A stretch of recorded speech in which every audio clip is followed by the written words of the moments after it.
3 маусым күні жаңағы нөсерлі жауын-шашын салдарынан және күн жылуына байланысты Панфилов ауданы Пиджим ауылында жаңағы жаңбырдың суын аққаны тіркелді.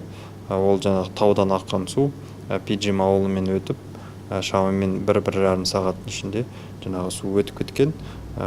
Су өткен кезде шамамен 270 аулаға су кірген. Қазіргі таңда ешқандай аулаларда, көшелерде су жоқ, судың бәрі ағып кетті және жерге сіңіп кетті.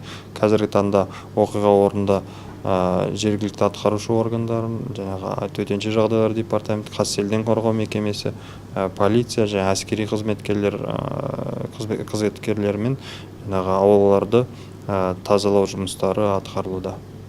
Қазіргі таңда жағдай бірқалыпты, ешқандай су жоқ.